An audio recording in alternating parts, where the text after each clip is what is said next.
sparkling, golden, pure, refreshing. Oh, hey, now come on. Hang on now. Can't we just settle this over a pint?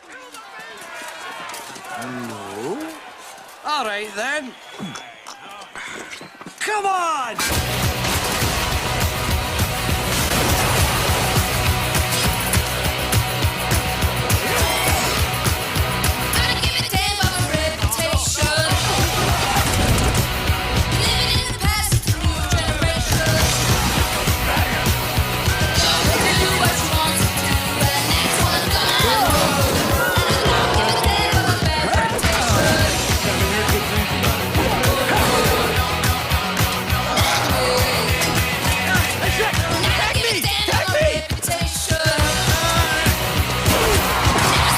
Chilled now, and Ingrid serves it in the traditional manner, from a pitcher with a garland of greenery. Mmm. These guys find the kind of relaxation and release they need in a cold glass of beer. For them, only beer does it.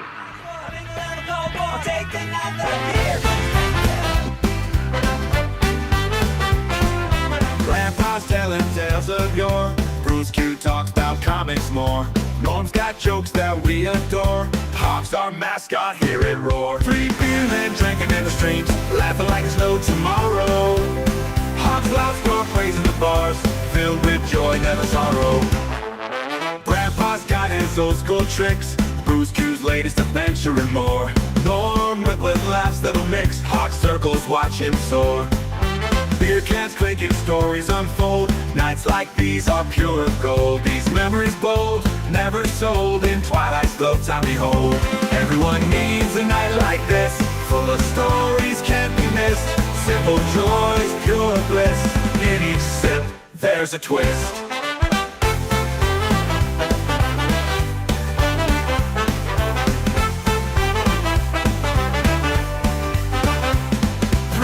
Men drinking in the streams, laughing like there's no tomorrow.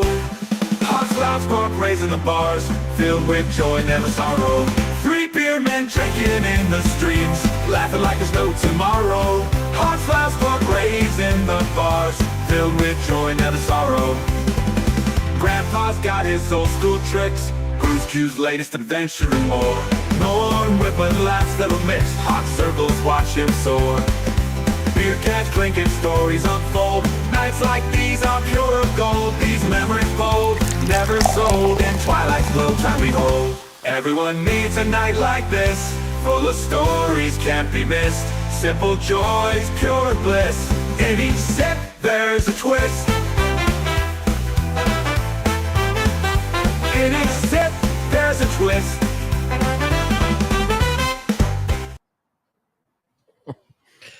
Hello and welcome to 3BeerMen. I'm one of the hosts, Norm. Bruce is on his way to Peru tonight, so he won't be joining us, but we do have a special guest. And of course, we got Cosmic and Hawk with us tonight. So, are we announcing our special guest yet? Are they having technical difficulties last I heard? No, our special guest will be coming in at intermission or halftime, as the case might be. So, yeah. All right. So, but yes, we were suffering through some significant technical difficulties right before the show started. So if we seem a little bit flustered, that's probably why. I had to reboot right before the show, and then and then you're freezing up on me a little bit still, but I might explain why my technical difficulties are later, because I have a reason for that. I'm not blaming Pops over at Madness Comment Network or anything, but you'll find out that would happen during his show. I was watching earlier.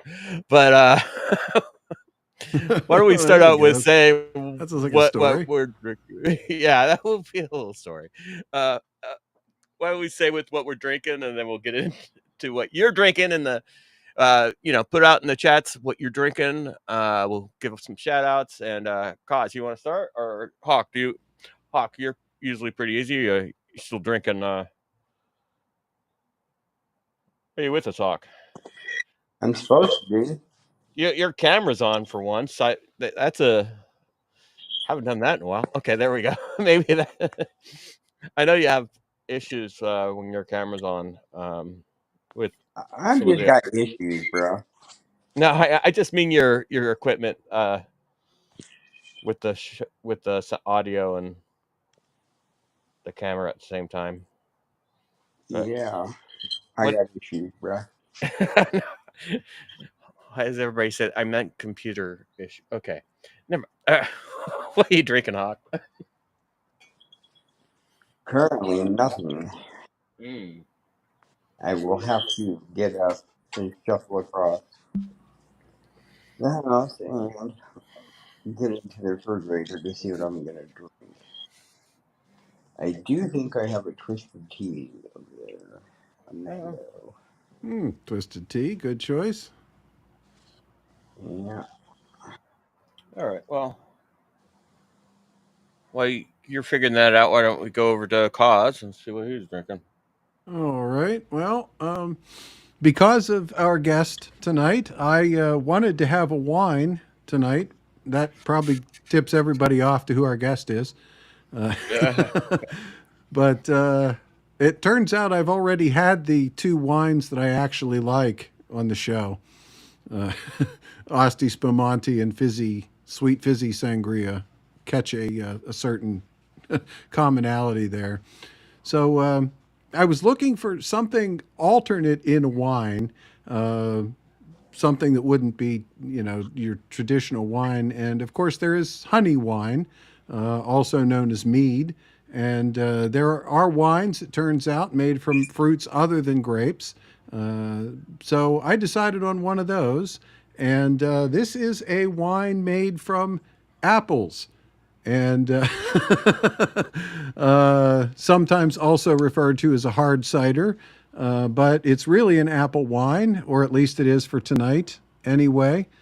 This is from Mackenzie's, which is kind of another bit of humor there, because our guest on Creative Chaos on Thursday was Scott Mackenzie, same spelling, who happens to be the husband of Christy from Flip City. So anyway, so I'm having Mackenzie's tonight. This is from New York, but it's from Utica, which is partway between Albany and Syracuse, way, way, way upstate from Bruce.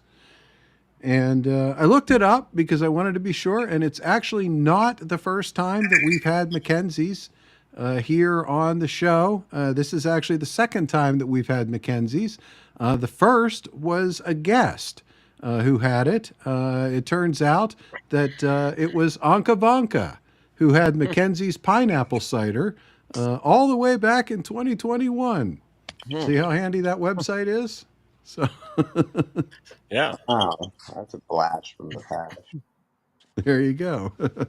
Yeah. So yeah, Anka Vanka had Mackenzie's pineapple, and I am having Mackenzie's black cherry, and looks very much like a cider. One thing I noticed is almost no carbonation. I wasn't even sure really initially if it was supposed to be carbonated, and maybe it's not. Not all ciders are sparkling ciders. But just with the crown cap, you would think it'd be carbonated, Or did it have a crown, like a...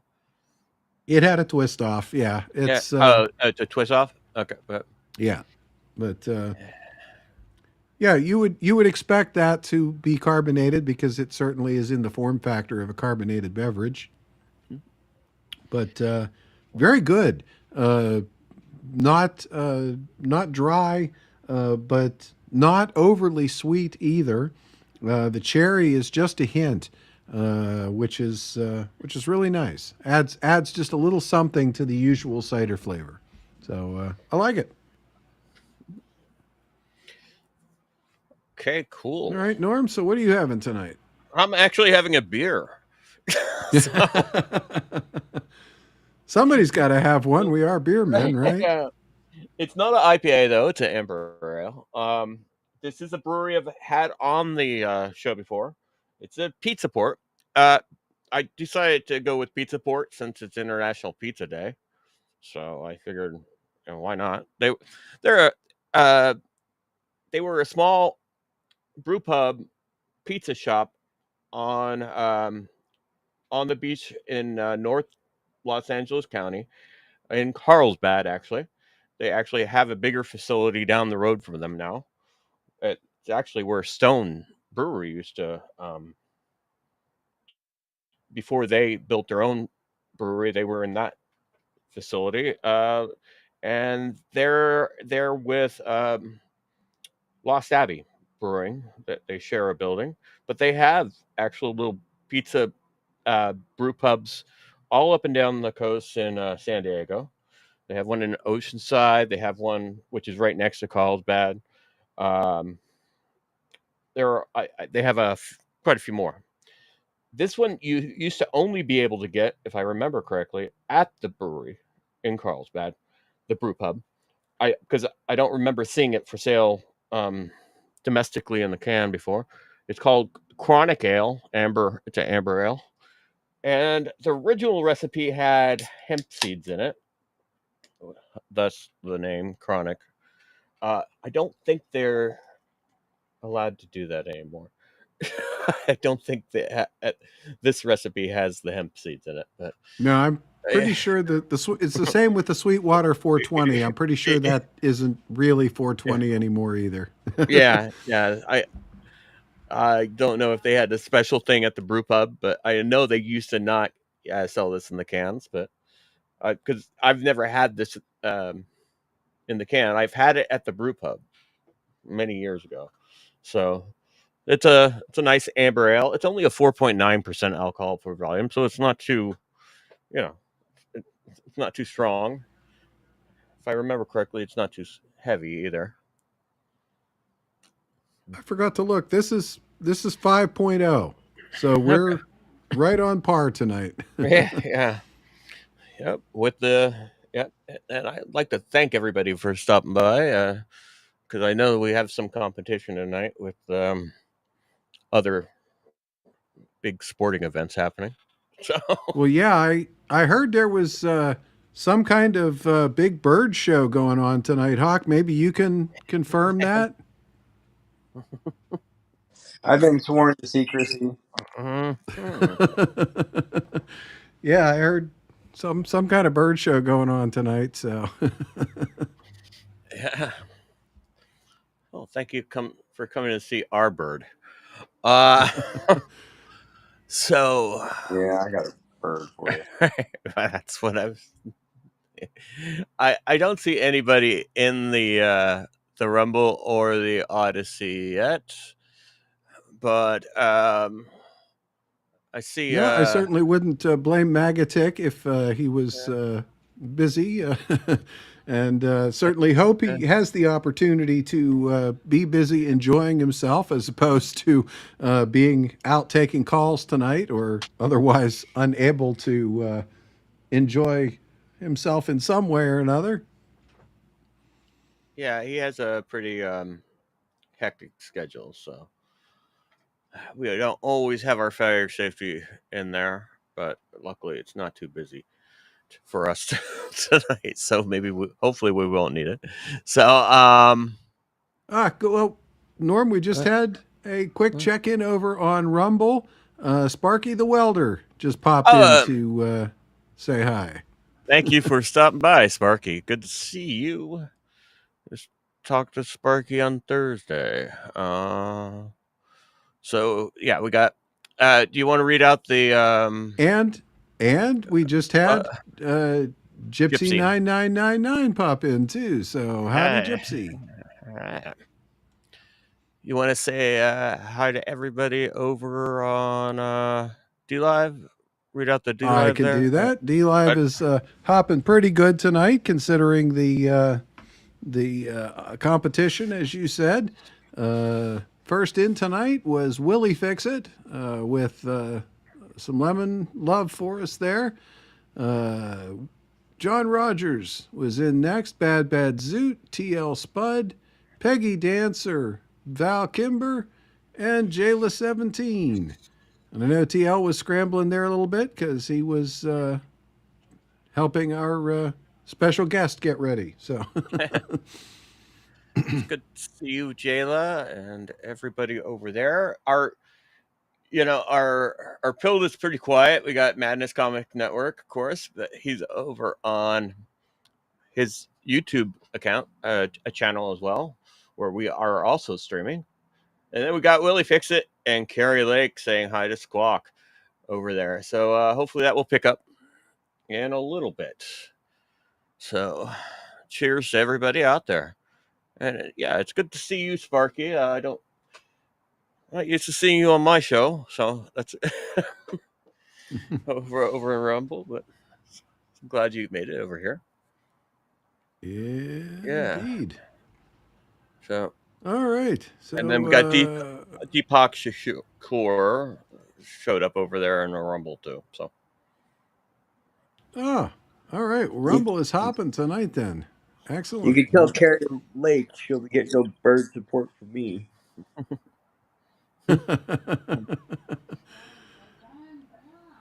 All right. So. All right. Well, yeah. So was not too long ago, maybe 45 minutes or so ago, that I was hearing on the TV downstairs the national anthem, which I assume means that the game is opening up.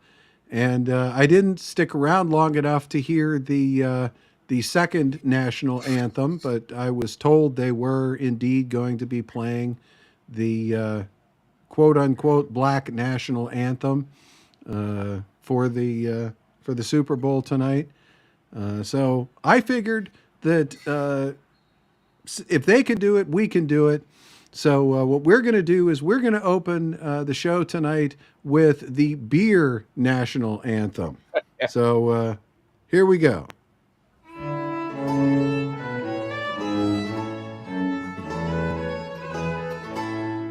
One night in heaven where he sat in full glee, a few sons of harmony sent a petition that he their inspirer and patron would be.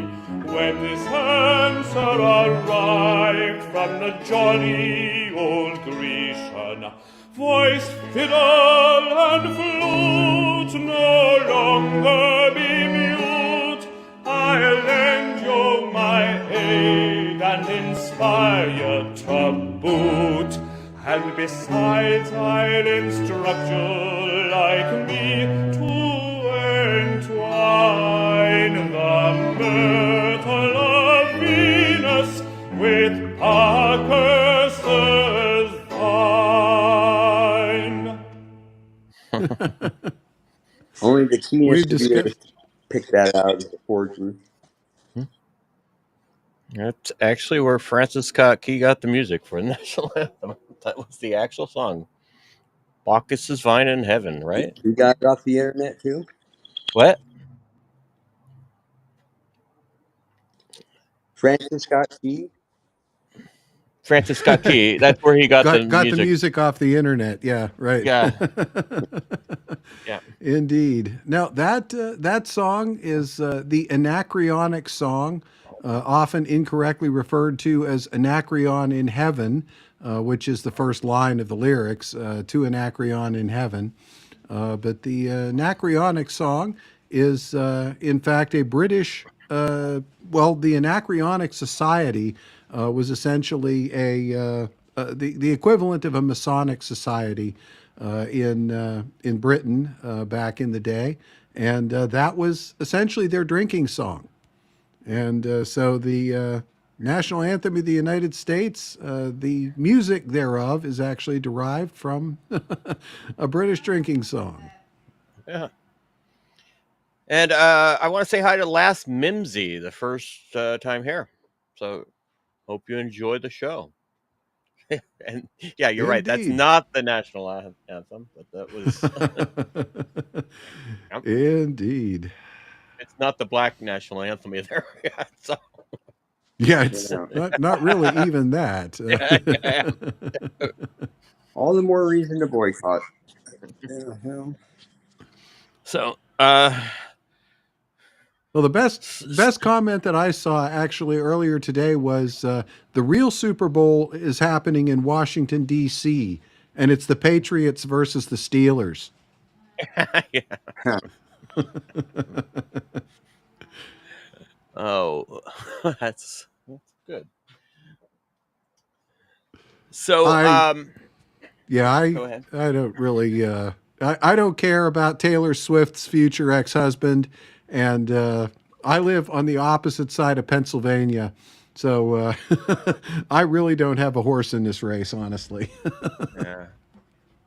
Well, I got lots of family that are in Philly, so they're all you've got Philly fam. Well, I'll root for Philly just for Maven. Yeah.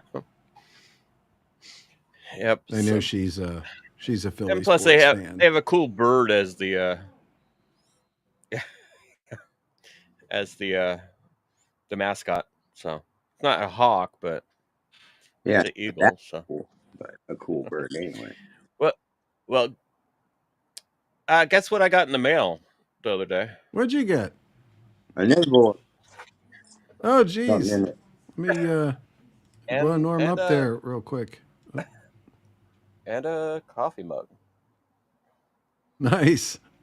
That's right. We have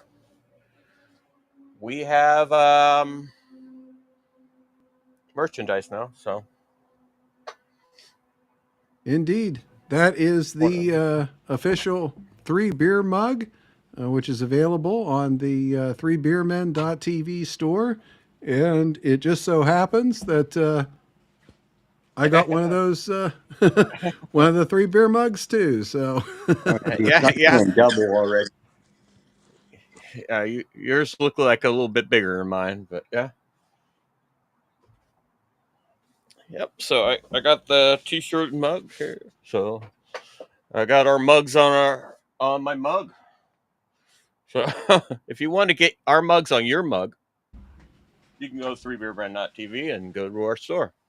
So that is hosted by Madness Comic Network. So where we're also streaming. So if you want to check them out, maybe go over to YouTube. They're over on YouTube, Rumble, and on we're streaming over there on YouTube. But they also have a Rumble channel you can go subscribe to if you like, and they have a Pill channel too, where they host a lot of their shows over there too, which I was watching earlier. And I was watching Draw With Me, and I wanted to draw, and I went to go hook up my tablet because I wanted to draw with them. And I don't usually use this tablet on this computer. I usually use it on my laptop. And once I plugged it in, I lost this monitor because it went to the tablet. So I decided to go get my other tablet without the monitor. And then once I plugged this one in, it didn't work. So I installed the drivers. Once I installed the drivers, my mouse stopped working.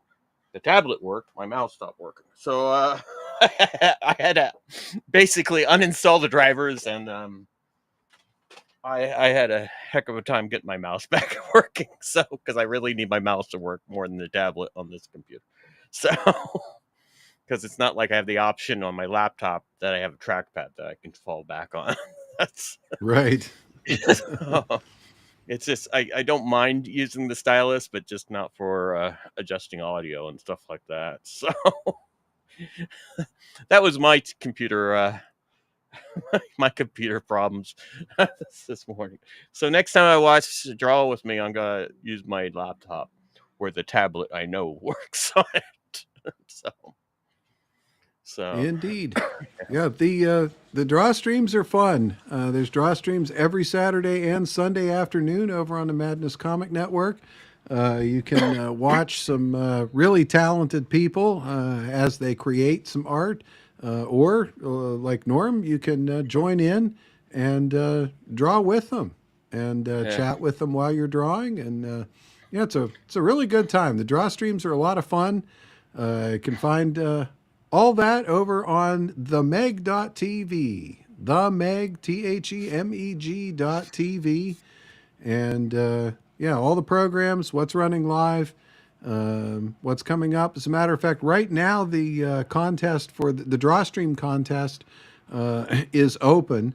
The contest is actually underway right now for this month's drawing contest sponsored by Flip City magazine. And this week's drawing subject, where you can draw this subject and win a prize, kind of like, remember the old TV guide, Draw This Turtle, and you can be enrolled in art school? Well, this is kind of the same thing. You can do, you don't have to do it on a draw stream.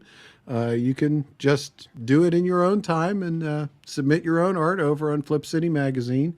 But the subject that is currently open is serial killers and the women who love them.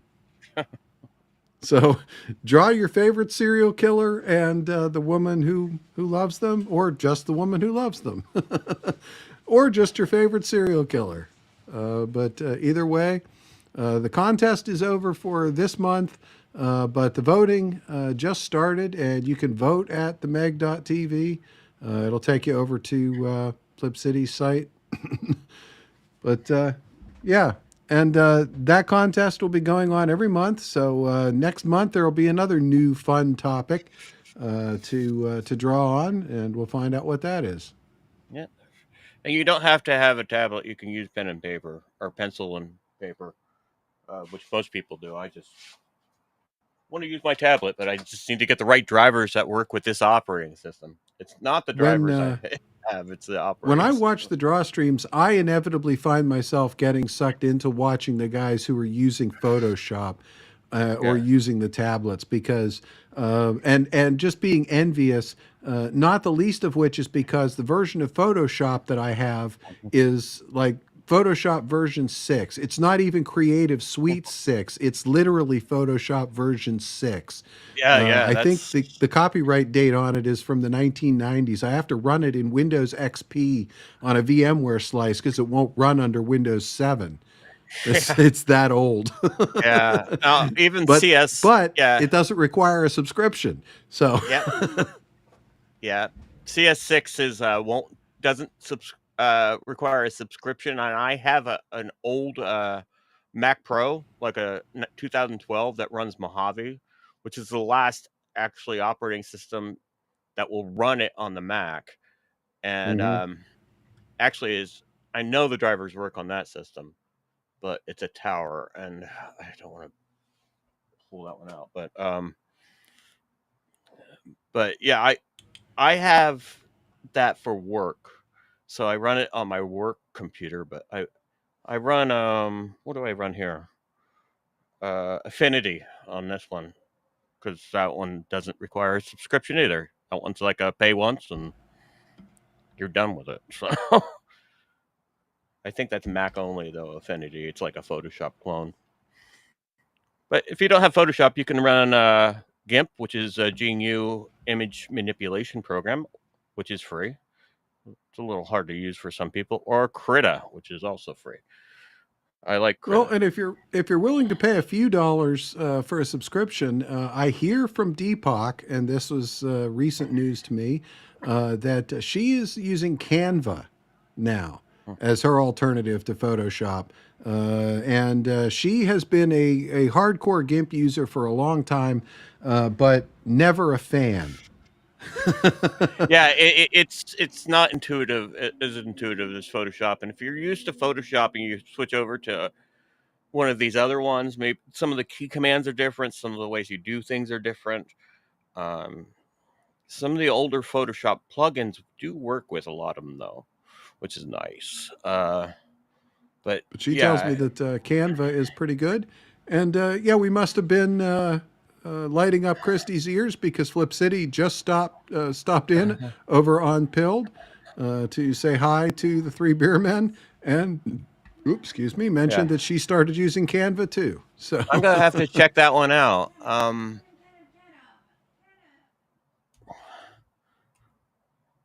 Because I have a Adobe license for work, but I don't use any of that for my personal stuff because I don't want work to claim they own any of my stuff. Yep, exactly. Although I am the one You're in charge of figuring that out, but I'd like to be honest you're with lucky myself. work doesn't claim that stuff you draw in your own time belongs to them. A lot of Well, companies that if you're employ artists do. well, if you're using their equipment, that is actually true. If they issue them a computer and they use their equipment, and their software, it actually belongs to them. So, Oh yeah, so absolutely. that is a thing, and that includes scriptwriters too, guys. Because actually, when I worked at Paramount, they were very strict about them using their computers for writing scripts. So, Shout out to Magamut over in the Rumble. Good to see you. Thanks for popping in and keeping Rumble hopping over there. Okay, so is Canva, is that web based? That It looks is. like it's Photo P is also a web based one. I don't like web based ones because you can't work offline on a laptop on them. Or if there's a way to do that, that'd be cool. I don't know what the offline capability of Canva is. I would have to ask Deepak that one. Yeah, but I'll check it out. There's also one called Photopea that is online, like Photoshop, very close to Photoshop. It's just a little limiting if you're used to working with something more with more oomph. So Krita is one of my favorite offline free ones. So if you want to check out Krita with a K, so it's pretty cool, and it runs on Indeed. Linux, Mac, and Windows. So. Indeed. Deepak says, I still use GIMP. Canva is just so nice on the tablet, though. Yeah, so is Inkscape. Inkscape is nice on the tablet for vector art, but that one I used to use Inkscape for certain things. You could knock out backgrounds really easily with it, or outline, not knock out backgrounds, but outline things. In Inkscape very easily. If you want I use Inkscape exclusively to make files for the laser cutter. That's because it does vector graphics, and it's the only vector tool. I don't have Adobe Illustrator or anything else that makes EPS or any kind of other graphic vector graphics. So Inkscape is all I got. EPS, but EPS is encapsulated. PostScript is dead. Yeah. Apple won't even allow it on their new hardware anymore. It's gone. It's gone because it's too vulnerable. It's too full of holes. Yeah. So and it sucks because a lot of those all PostScript is gone. So a lot of those old fonts that I've been using for 3 decades are gone. So yeah. Well, we're talking a lot about design here. Yeah, it's a little geeky. Let's move back into a little more mainstream stuff. And in fact, we mentioned the superb owl earlier.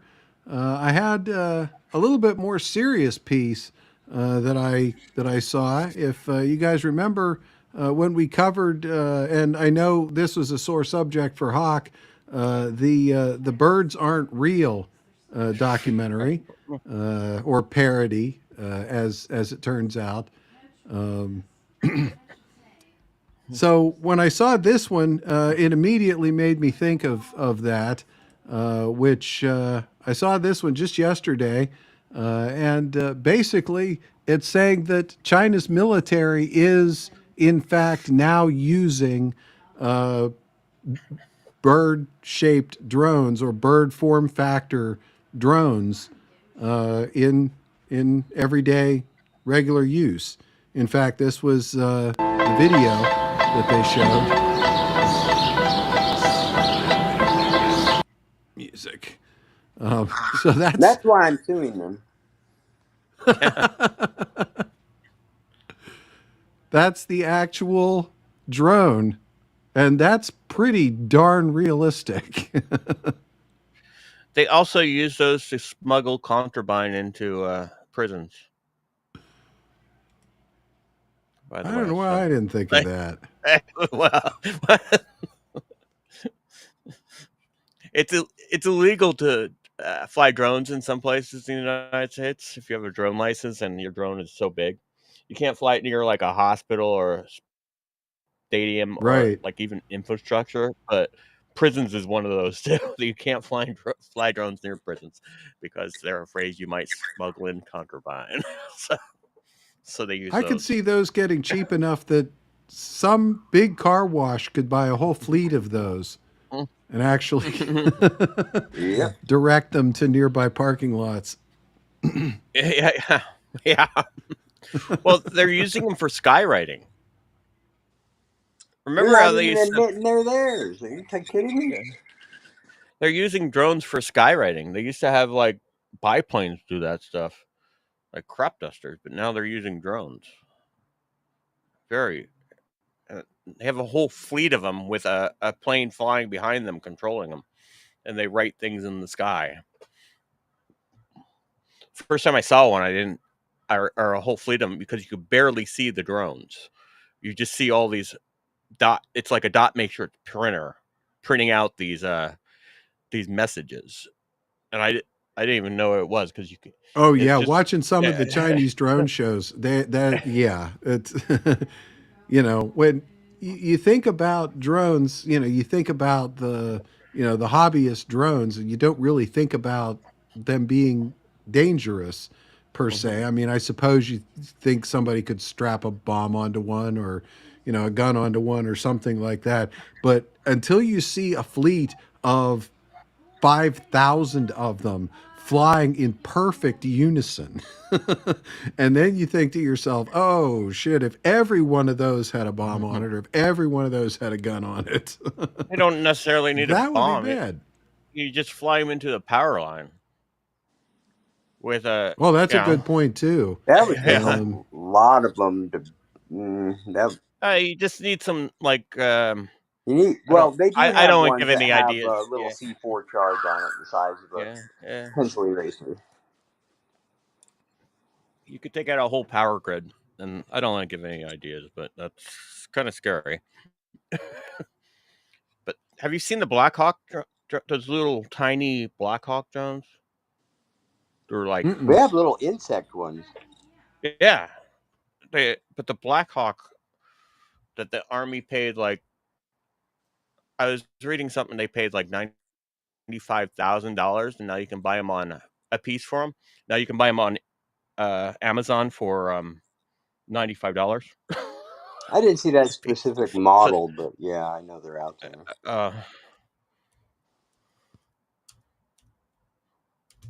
It looks like a little Black Hawk helicopter drone. Hold on, maybe they're not called Black Hawk. I can't remember what they're called. They're not called Black Hawk Tua. Wait. Yeah, they're called Black Hawk. I can't find the model I'm looking for, but a lot of them, I guess, a lot of people have them. But they're itty bitty. They're tiny. So, oh well. Makes me wonder if nanotechnology has caught up with how small these things can really be.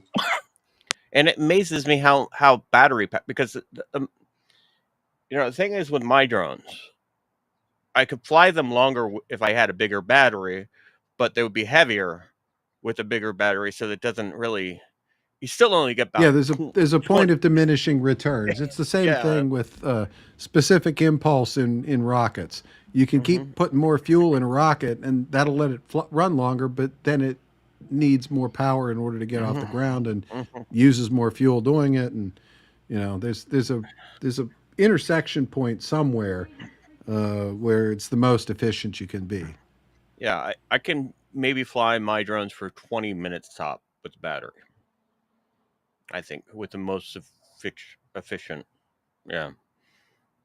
Oh, it's just, but the crazy technology, how small they're getting. So could. Well, that's why I was mentioning nanotechnology, because with that, you can actually get stuff small enough to where all you got to do is get it started, and then it's a perpetual run. Because then you can really get a really tiny rare earth magnet and a really tiny coil of wire, and you're set. Yeah. I was just watching a video on YouTube the other day. A guy built a steam engine the size of a pencil eraser. Yeah. Wow. Yeah, and see, once you're in Earth, our gravity, and you get that small, it gets to where it's hardly a factor. It's still a factor, but it's so small, and you've got such minimal pull against parts that it's, in essence, a perpetual motion machine. Mm-hmm. Yep. So, what else? There was something else. Heard Mrs. Cause down there cursing at the TV. I guess the game is going the way I predicted that it probably would, which is that I think it was pretty much set for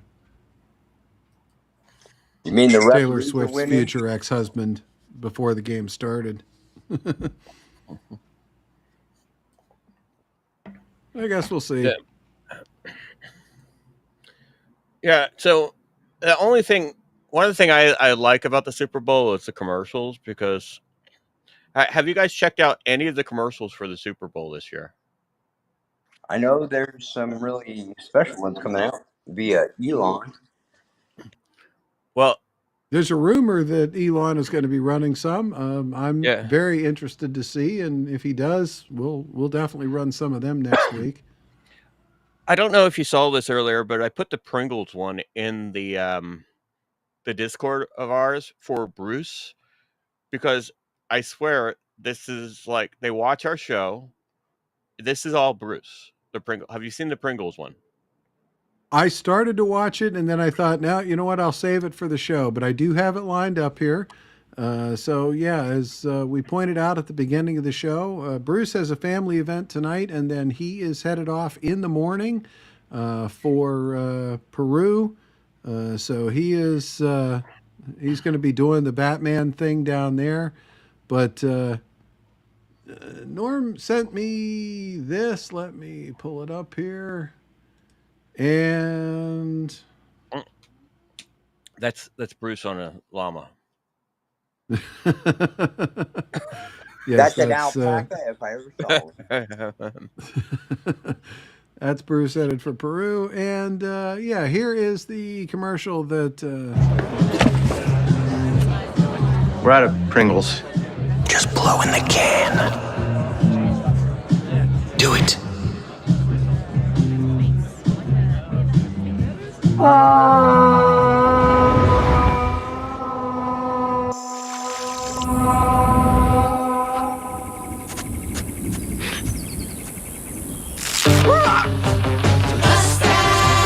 I'd like to thank our fans.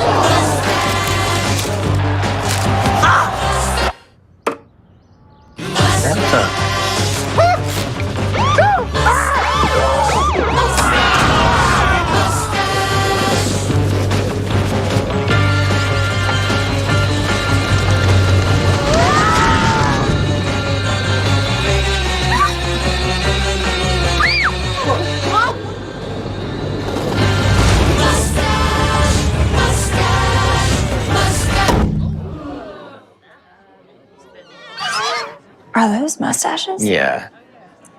I'm just gonna go to the store. I think you got my... I like it.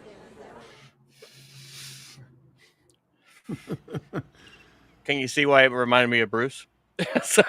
His theme song and everything.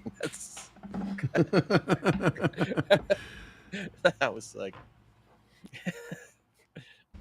So it's a shame he wasn't here to enjoy that. So. Indeed, he'll just have to catch that one on the replay. But we have his mug, so we can show his mug on a show. That's yeah, but that's just the whole Batman theme song. I think was like perfect for him. So it's a Batman mustache. I don't know. I think he's probably gonna steal that. That's.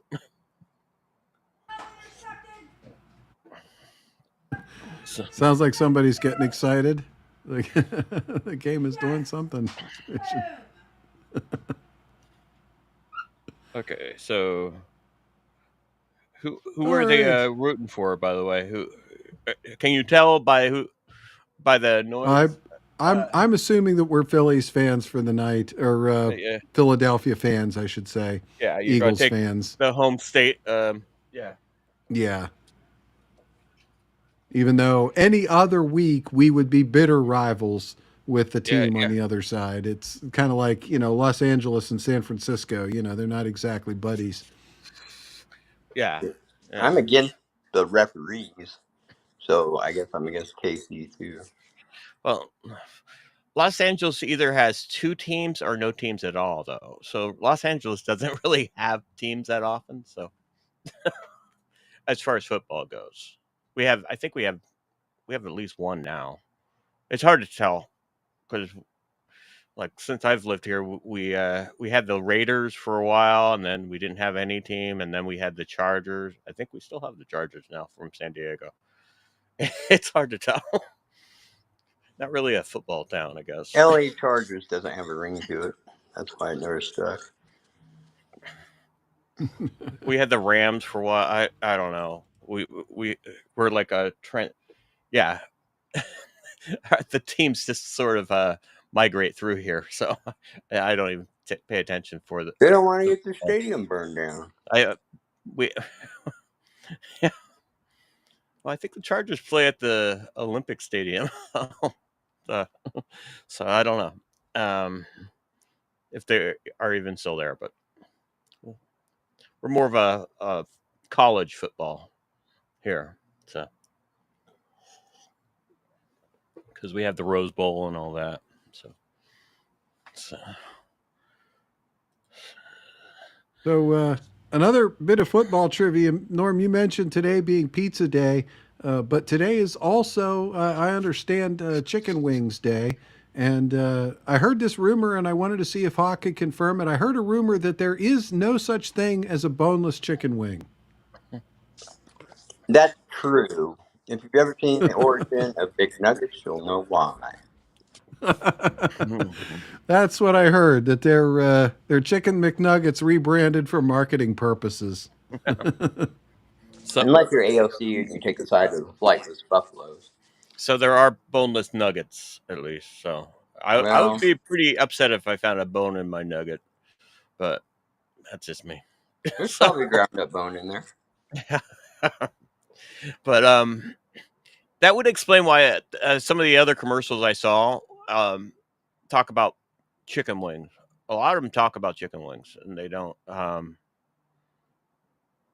Yeah, I didn't understand because they weren't really about chicken wings. So they were like, there was the beer commercial. The beer commercials are pretty interesting this year. All the top stars that actually Budweiser is trying to get, or not Budweiser, but InBev's trying to get in their commercials.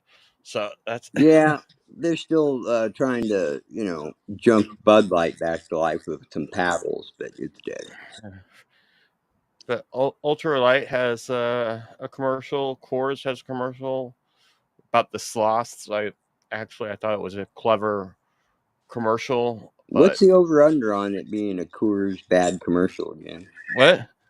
What's the over-under on Coors making another bad commercial? I just don't know how their commercial's kind of about being lazy, and if they're trying to like promote their product to lazy people because it has a lot of sloths in it. So I think about when I think about advertising, I think about who is this commercial going for? Who are they trying to reach? And that one just seems like it's reaching lazy people. So Well, now's not the time to be lazy. well, Oh, that's who it's at. It's at all the people that are taking the 8-year or the 8-month package. It's aimed at them since they won't show up to work anyway. okay, so we got Madness Comic Network putting the score in there, and it's 17-0 Eagles. So Woohoo! thank you for that. Support your local birds. Squawk. Yeah, I was looking for a ticker to put on the screen, a score ticker or something along those lines. You know, an interesting thing, there's no more RSS feeds anymore. Back in the day, I would have slapped an RSS feed with the score on it. And EVMux, the software we're using, supports RSS feeds, but nobody has an RSS feed with a live score. Yeah, I used to use RSS feeds a lot, and I noticed JSON when JSON came out, because JSON's so much more robust than RSS. The RSS feeds went away. I can't find any more RSS feeds myself for news, or there are probably still some stock tickers out there, but yeah, there's. Yeah, RSS seems to be pretty dead. So yeah. JSON pretty much took over because all of the capability with it, and you can write interfaces like for phones and mobile devices easier, I think. So. Oh yeah, what you can do with JSON is order of magnitude. Mm-hmm. Indeed.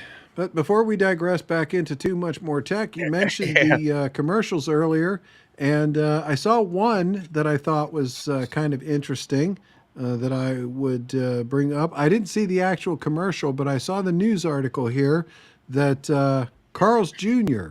is, for the first time in 8 years, bringing back their bikini-clad burger models for their Super Bowl commercial. 8 years they've been banned. Wow. Well, there was an interesting commercial because I watched like a stream of them, and they do have a commercial about boobs, and I kept on thinking, what is this commercial about? They're not even showing cleavage in it, but it's about supporting breasts, and I'm like, what is it? It's about breast cancer actually, but I would have done it differently. I would have put more cleavage in it myself. Gotta do a commercial about boobs. So. Indeed. But yeah, the worst one of those was Yoplait. We're gonna lick breast cancer. Okay.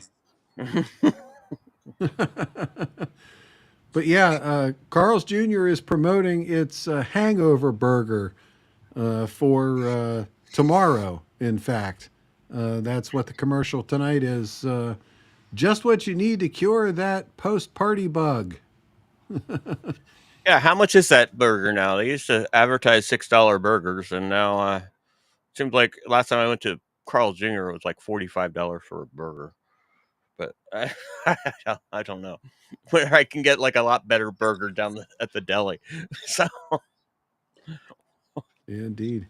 So I'm guessing maybe the reason why they stopped using them was because in 2011 they actually put out a press release that went rather badly that said, quote, "We believe in putting hot models in our commercials because ugly ones don't sell burgers." Well, they were honest about it, you know. What's the View's opinion of that comment? They were hoping everybody forgot about that. That's now you just reminded them again. So like I'll get canceled all over again.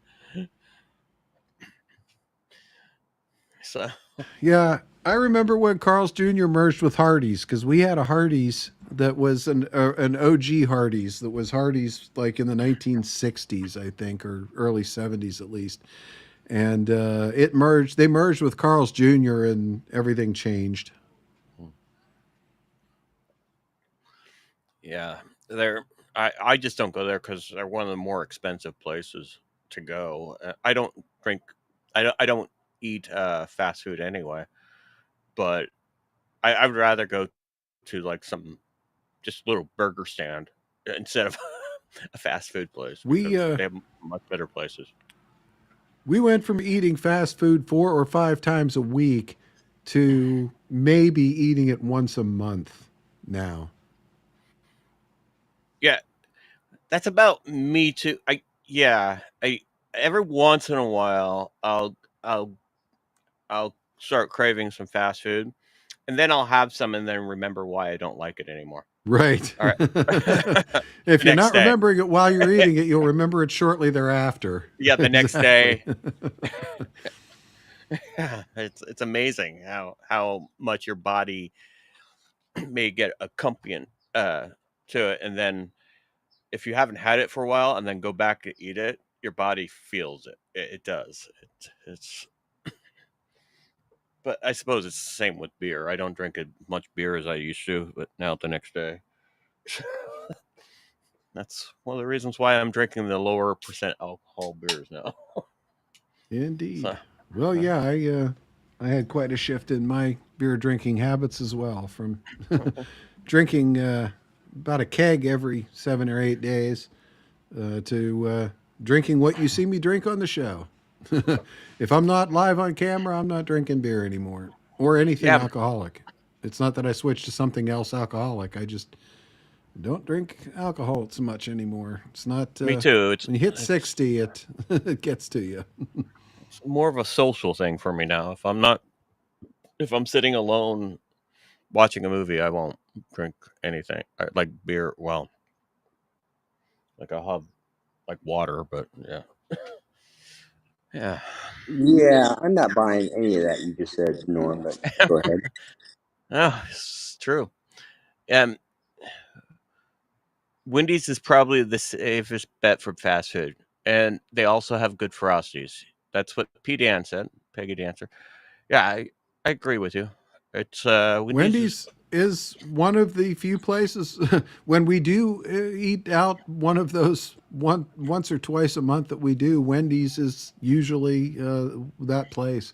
We don't even get takeout Chinese anymore because I finally perfected my General Tso's. So I make better Chinese at home than we were getting out. Yeah, me too. But yeah, but well, I can't quite make the wontons correctly. But Wendy's and In-N-Out Burger. In-N-Out Burger, I still don't consider like regular fast food. I consider that overrated.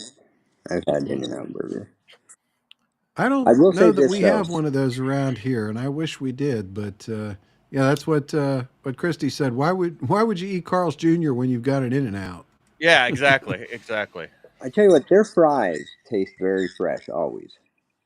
What, In-N-Out? Yeah, well, they were potatoes just I know. hours before they were fries, so that's like the freshest you can get. Yeah, everywhere else it's frozen bagged French fries in a deep fryer, but that's what I always loved about Penn Brewery. And I can't say that, unfortunately, about Penn Brewery anymore because shortly after we sold it, they put in a new chef, and the new chef started buying French fries in bags.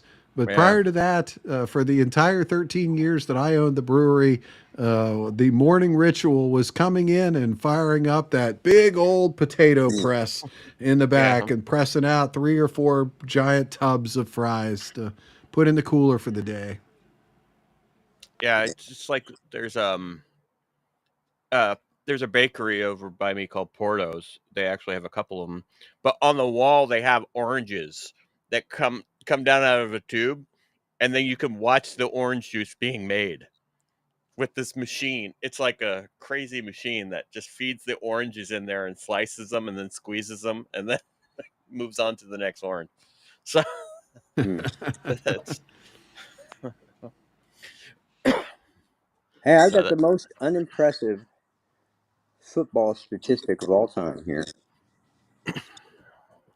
If the Eagles win, for a lifetime record of the team, It will be 666 wins and 666 losses. The end of the world's here, bro. That's it. Oh. Isn't that nuts? I'm still rooting for him to win, though. Well, as much as I'm rooting for either team. Yeah. I'm probably rooting for him because of my family. My family's all.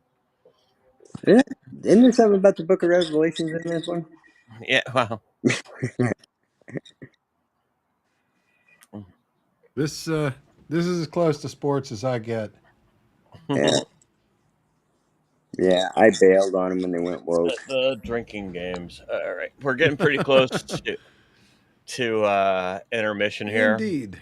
We're going to run an intermission, and during intermission, Mrs. Spud, who is out in the D-Live chat saying hello to everybody, is going to pop in and join us, and we're going to talk about all kinds of game day libations and food and drink and good stuff like that. So definitely stay tuned for that. Definitely more interesting than... Check. That's stuff we're talking about. Maybe, I don't know. Yeah, right. I'm definitely more interesting than GIMP versus Canva. We'll put it that way. You mean Krita? Yeah. Canva. Oh, yeah, Canva. You guys should try Krita. Okay, I'll put the link for Krita in the Rumble chat here. If you guys now, is that a Mac only thing? No, it's everywhere. It's Mac, Windows, Linux. It's open source. It's like a prettier studio version that I was going to use other than EV Mux, and I can't remember the name now, but it turned out to be Mac only, and I couldn't use it. So. Oh yeah, I think I know that one. I can't think of it, but it works on. It was designed for the iPhone, is why it's Mac only, because you can port it over to the Mac. Right, because it's not too hard to get iPhone stuff to work on a Mac. Yeah. Yeah. All right, well, we have hit 8 o'clock, so what I'm going to do, I am going to go ahead and I'm going to run our intermission tonight. And our intermission tonight is 2 short Super Bowl commercials and a Super Bowl music video. So the actual Super Bowl halftime is coming up. As a matter of fact, the 2-minute warning just came up. But I think you'll enjoy our halftime more. So... we'll be back in 5 minutes.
go sports!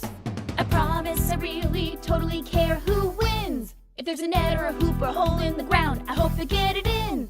If they want to go to all the bases, I hope they do. If they're supposed to run past a line or whatever, I hope they do that too. Sports go sports!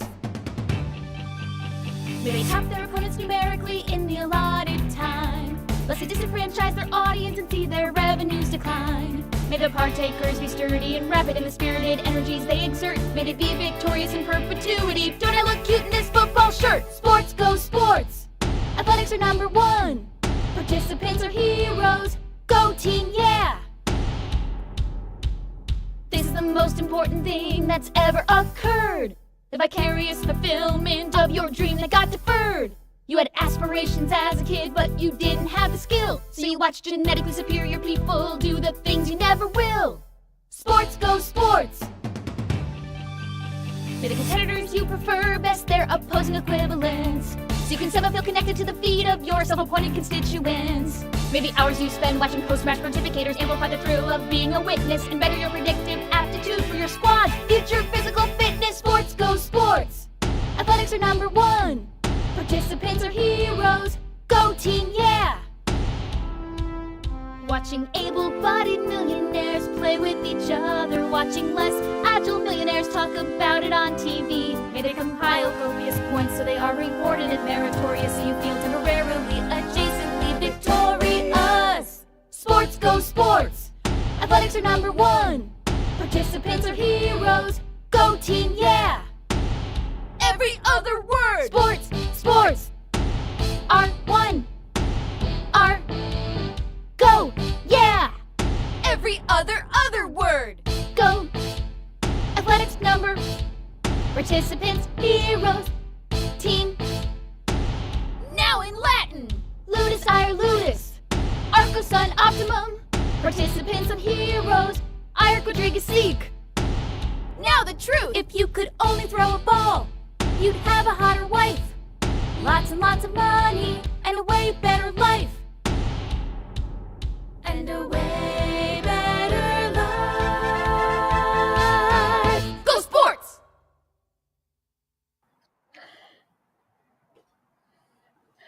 And we want to welcome aboard Mrs. Spud.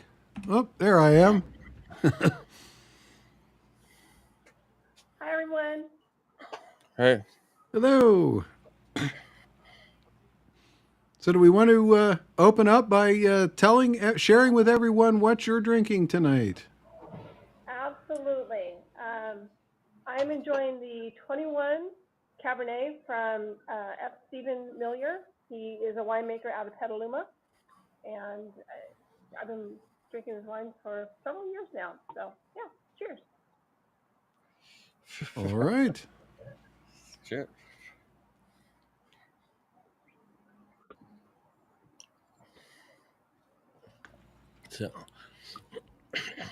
So as we get into the show here, we're going to get into some recipes. But as we've had you on the show before, we've talked about wine before. And I had a burning question that I wanted to bring up because this is something that Mrs. Cause has, and it's intrigued me here. We have a local winery here called the Narcissi Winery, and they make some really decent wines, actually, for being a Pittsburgh-based winery located less than 10 miles from where I actually live. But this is the thing that's been intriguing me here. This is something they package that they call a wine slush mix. Just mix, freeze, and serve. Is that something that I know you obviously are associated with a winery. Is that something that you've seen before? I have. My friend Jewel has a farmer's market type variety that she does up in Seattle. It's basically an adult slushie, is what it comes down to. It's the same thing that goes into making like a snow cone, but you use wine. And I've never had one personally. It sounds a little off-putting to me, but the people who really enjoy snow cones and things like that, they seem to like them. So I wouldn't say that it's gimmicky, but it's just one of those kind of trendy things going on right now. Well, this came in a basket that had a bunch of other things in it, so I would say it probably is a tad on the gimmicky side. But yeah, when I saw the instructions combine entire mix, and this mix bag here says that it is 11.75 ounces, so that's about 3/4 of a pound. And on the ingredients, the primary ingredient is sugar. So I'm assuming that this is most of 3/4 of a pound of sugar mixed with 1 bottle of wine and 1 bottle of water. Yeah. So like I said, it's like an adult slushy snow cone type. Snow cone. I hadn't thought of snow cones, so that's Well, awesome. Yeah. When I was in Pennsylvania, they used to call them water ice, which was basically a snow cone. So what's the difference between water ice and a snow cone, Cause? Are you familiar with water ice? My relatives No, water ice. That's an Italian thing that we have here. Okay. I wasn't sure the difference. So. Yeah, this Narcissi winery has a lot of gimmicks that came in it. In fact, this was another little piece here. Let me pull it up here so you can see it full screen here. This is an opener of a type that I had never quite seen before. I think this is called a double jointed or double hinged or something like that. Double hinge. Yeah, it's a double hinge. That's what I use in the winery. So basically, the top hinge, you get the cork about maybe 1/4 of an inch out, and you use the top hinge to get the pull a little bit more, and then you use the bottom hinge to bring the rest of it all the way out. We use it at the winery. It makes cork removal very, very easy. So this is actually a useful tool that they included in the basket. Yeah, absolutely. Yeah, I open up I don't know, 20, 30 bottles every shift, and that thing comes really in handy. A lot better than a little screw cap with the arms and everything. Is that intended to double as a hook? Other reason. You know what? I think it does double as a bottle opener. We really don't have a lot of bottles that we open up at the winery. We either have hard cider in a can or the wine. So, but I think I have seen people use that with we do have 1 bottle of hard cider, and I believe I've seen people use that as the pop cap. Yep. Yeah. This seems to be real popular amongst the waiters from when I started to do a little research. But yeah, the design just intrigued me with that little double hinge thing there. Hinge? Yeah. But so you think of that top hinge as it gets the cork moving out of the bottle, and then the bottom hinge pulls it the rest of the way. It really does make opening a bottle of wine so much easier. I've broken corks with those things though. With the double hinge ones, so I don't tend to use them because I maybe I'm just too rough with them. Shatters or no, it breaks in half. I just don't. I'm either too rough with them or I just don't put it down there because I only do it part way to get the thing on the bottle, and then I pull the thing up, and then it breaks in half. And it could also be the age of the cork too, and whether or not the people who bottle it took good care of the corks, because sometimes they do dry out. I've used single hinge, and I can't even tell you how many how many corks I've broken. So it happens. So well, that's the reasons why I don't use those type of openers, because I'm too rough with them probably. So it's probably just me. Not enough finesse. And then one other thing that's really been bugging me, and I noticed it on the Narcissi stemless wine mug that came in the gift package, but I also noticed it when I was setting up the merch store for the 3BeerMen, and they had the same thing. What is the deal with the sippy top on the stemless wine mugs? Why do they all have sippy tops?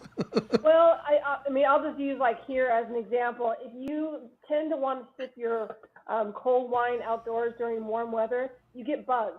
You get gnats and all kinds of things.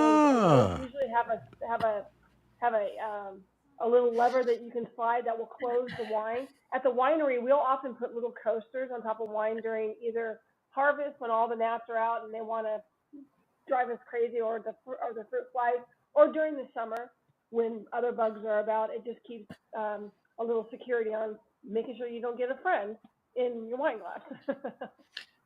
I didn't think of that. Yeah. At first thought, you think of it like, well, why would you be driving with what? Because it seems like something you wouldn't spill it. A sippy cup, yeah. You're getting that intoxicated, yeah. So you don't spill it in the car. Those stainless steel ones are almost exclusively used for folks who are drinking cold wine, because the stainless steel keeps it cold. So especially if you're outside, it's nice. Yeah. All right. Well, that was the extent of my wine questions for tonight. So now we can move into the food part of the show. So shall we start with your game day stuff? Well, yes. We don't watch the Super Bowl here. Spud and I are not sports fans. In fact, we don't even have TV. But when I did used to attend Super Bowl parties, or we used to watch with friends, of course, making food was always a favorite part for me. And Super Bowl is the day where you're allowed to go just complete snack. You don't have to have anything that's really good for you, or that would necessarily make your nutritionist very happy. So I sent you a bunch of pictures of different things that I've been making. Most of them are assignments for all recipes, and so it's been a lot of fun. Spud claims I'm trying to make him fat. It's just, it's him and I, so I have to cut recipes in half, but it's still a lot of food. Indeed. All right, well, let me pull up the first picture that you sent me. This one looked absolutely amazing. And you can tell us a little about these. Yes, those are Sloppy Joe sliders, and I made those as an assignment. It's your traditional Sloppy Joe mixture that I put on really soft, they're called artisan bakery rolls, and then I brush the tops with a glaze of barbecue sauce, honey, and a little bit of water, and bake them, I think it was like 350 for maybe 15 minutes, just to get them warm and golden brown, and then I put some sesame seeds on top. And the meat has a little slice of cheese on top, so when in the oven, the cheese melts into the Sloppy Joe mix. Those actually won an award with All Recipes, so I was pretty happy. Oh, nice. All right. All right. Well, then the next one you sent me was one I had never heard of before, and I showed it to Mrs. Cause, and she said exactly the same thing. She said, "So, what is arancini?" Arancini, it's depending on who you talk to, it's a street food, and it's very prevalent in Rome, and but it's all over Italy. And what it is it's a use for leftover risotto. And backstory, I have never had any luck with traditional risotto, where you boil the broth or the water, and then you add it very slowly to the rice and stir until it comes together. And then I learned a hack that you can actually bake risotto in a Dutch oven with all of the same ingredients, and it'll do its own thing without you having to stir it. So that's where this recipe came from. I made risotto the other night. It turned out wonderfully, but it makes a lot. And I think this is probably where the whole Italian don't waste any food idea came from. With the leftover risotto, you chill it for the night, and then in the morning, you add some Parmesan cheese to it and mix it. It's very, very, very creamy. And then you can put it in the center of whatever you want. Spud and I chose to put smoked sausage, a little cube of smoked sausage, and wrap the rice around it and formed a ball. And then I rolled it in breadcrumbs and deep fried it. And it didn't need an egg wash because the risotto, the rice was already creamy enough. But I've seen Italian versions they'll do the same with pancetta in the middle, or even a little cube of mozzarella cheese. And like I said, it's a street food. It's a family food. We've always made them for the kids when they lived here for Christmas Eve. That was kind of like our tradition. And you serve it with warm marinara sauce to dip it in. It's really, really good. It sounds really good. Mm-hmm. Indeed. And like with bolognese, every family has their own version of it. Some people will put, like I said, pancetta. Some people will put spinach and ricotta. I mean, you can fold the rice around pretty much anything, and then you deep fry it in olive oil.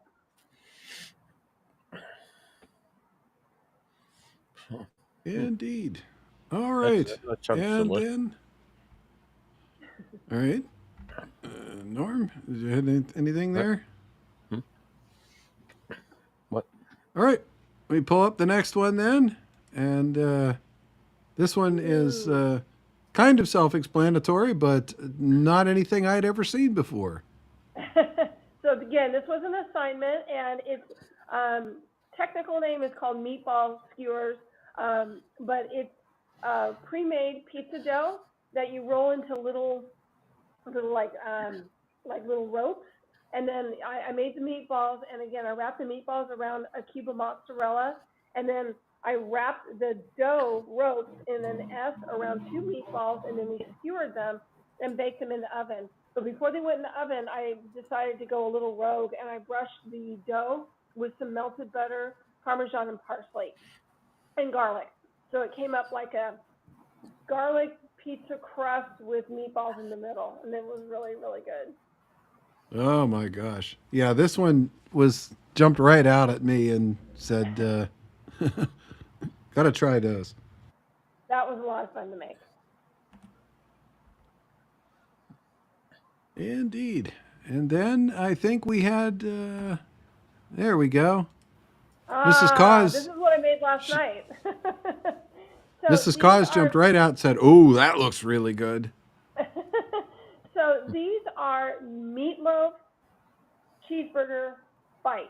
And I say meatloaf because the filling the mixture that I used this time was my base meatloaf recipe. If I make it again, we've already talked about, I'm going to stick to just traditional seasonings for a hamburger and do some different things with it. But as it is, this is meatball mixture, and then each of the little meatballs are around a piece of, or a cube of cheddar cheese, and then they're wrapped with pieces of bacon.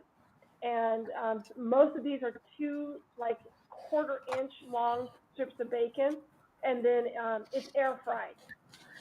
Some changes I'd probably make in the next go round is that I will bake these, and then I might actually mix the cheese into the meat mixture instead of doing a cube. But this morning we had leftovers, and what we did with those was we took these, and Spud put some cheese on top of them and laid them down on parchment, and after he had warmed them up a bit, and then he broiled them. So you got broiled cheese on top of broiled bacon. It was delicious. We had it with French fries for breakfast, and it was really good. Oh my gosh. Cheeseburger bites, indeed. They were so good. Then, those look really good. I'm gonna have to try those. Those are, yeah, they are really good. Indeed, and for everybody out there that's who's drooling and getting hungry, and by the way, it is halftime, so you've got time to go get something if you want to compete with everybody else who is out getting halftime food right now. Right. Half the world is out buying halftime food right now. Right. But the next one was one definitely near and dear to my own heart. Yes. So this is my beer dip, and it was made with a Bale Breaker pale ale, and it was mixed with some cream cheese, of course, and Hidden Valley Ranch dry seasoning for salad dressing, and then I threw in some green onion and some Parmesan cheese. I'm trying to think what else was tossed in there. I think I put a little Worcestershire in there, and then the original recipe, because this was what's called a copycat assignment, and basically what it is I take a recipe that's already posted on all recipes, and I recreate it, and then I take a better photograph because the photograph that they submitted was not fantastic. And so when I read through her original recipe, she served this cold. So she mixed the cream cheese with the beer and everything, and then she served it cold. And I thought, that doesn't sound as good as it could be. So what I did instead was I put it in a ramekin, and then I put it in the oven with some more cheddar cheese on top, and baked it for about 15 minutes at 350. And then I took it out and I buttered up some panko breadcrumbs and put it on top, stuck it back in the oven and broiled it, and then served it with the twist pretzel. And it was absolutely delicious. You really, the beer, we were talking about this last night, because I don't have a lot of experience cooking with beer. Wine, forget about it, I cook with it all the time. But beer, I don't have a lot of experience, and it really did bring out a very umami type background. Even though it was a pale ale, it just really added something to it. So quite good. Yeah, it's interesting. Beer is tricky to cook with. When we did every year, we used to do a seminar in January. We called it Penn Brew U, Penn Brew University, and our brewers would teach a little bit about the brewing process and teach about tasting and teach about off flavors and things like that. And then we would have our cooks come out and do a segment on cooking with beer. And they would always discuss, don't do a recipe that you're going to reduce for a long time with an IPA, because it's going to come out bitter, stuff like that. So. Well, the only experience I have is I've used beer to make like beer batter for fish, but I haven't done that in a very, very long time, and it works great. But like I said, I cook with white wine and onions, chicken, pasta all the time, and red wine always goes into our bolognese sauce. So I'm very comfortable with that, but this was kind of a new one for me. And what I was worried about was that the beer was going to be added directly on top of the cream cheese, and I thought, this is going to break down the curdle. And it started to a little bit, but that's where I think baking it really helped it, because everything then kind of got to meld and give it a chance to kind of all come together and play nice. Get it all incorporate, yeah. Well, cooking with beer is one thing, but baking is another thing, because you have especially if you use a non-pasteurized beer that has yeast, like a pale ale that has yeast, because you'll get all that. Because I make bread and pretzels and all sorts of things with beer when I bake it, but I bake it. I don't cook, I don't make sauces with beer. But right. That makes sense. I know beer bread is definitely a thing, and a lot of people do it. I'd like to play around with it and try it. Squawk, squawk. Hi, Miss Spud. Hi, Hawk. I've been here. I don't know if am I echoing or anything real bad? No, not okay. on this end at all. No. I was worried about that. I didn't want to interrupt and be a big mess, but that usually happens anyway. So you think I'd be used to it by now?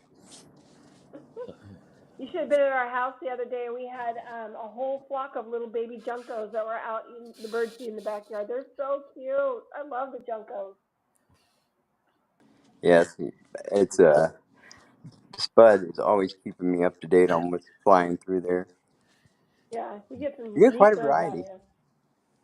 Well, we live very close to the wildlife refuge, so that's kind of a bonus. And of course, I put out, or Spud does, we put out birdseed every morning. He will even go out on the balcony when it's snowing and throw a paper napkin filled with birdseed out to the birds. So it's pretty sweet. Yes, and the birds are winning this football game too on the DL. Yeah, I just before we came on the show, I got a text message from my daughter that she's actually rooting for the birds. So I was like, oh, all right, good for you. Yep, support your local birds, squawk. I'm shocked to see it, but that's what it looks like right now. We're still at halftime. I suspect that halftime might run longer than the second half of this show, but that's. I don't know. The Kansas City still hasn't scored yet, from what I understand. No, 24-0 right now. Wouldn't be the first time, though, that the game has gotten suspenseful near the end. But Miss Spud, what you were talking about with the beer cheese, combo. That I discovered that. Well, I discovered that like Columbus discovered the New World, which is to say, I ran across some beer cheese soup from Wisconsin. I fell in love with, but I would think maybe a Chardonnay would be a good mix for a cheese dip. Chardonnay is tough because unless I'll back away from that. It depends on the Chardonnay that you're drinking because most traditional California Chardonnays are really creamy and they're very buttery. And Yep. so with the butter and the cheese, those two can kind of compete with one another. But it really kind of depends on what school of thought you go with. Most people will say you want your wine to be more acidic than your food, or you want it to be more sweeter than your food. To me, I don't like for the wine to compete with the taste of the food. So if I've got a really peppery dish, I will tend to serve a wine that's a little bit more mellow, like a Pinot Noir. So Chardonnay with cheese, I think would be a challenge. I would think more like a Sauvignon Blanc that's acidic, that would kind of work with that cheese. But then again, it also depends on the cheese too. Yeah. So, but Yeah. like up I here was. in Washington, we have very mineral Chardonnays, which is kind of a nice change of pace. In fact, the winery that I work at, she finishes all of her whites and her rosés in 100% stainless. So you don't get that oak taste, you don't get that butter taste, you get more minerality and you get a little bit more crispness. So her Chardonnay, I can actually drink as a red wine drinker and actually enjoy it. I would think with that, like a Havarti or a Brie or something along those lines would probably go really, really, really well with that more California style. Yeah, I was thinking something along those lines too. I'm with the no compete clause too, but I was thinking something like a Brie and maybe. Well, I mean, it would have to be a specific Chardonnay, but now I'm starting to think Pinot Grigio.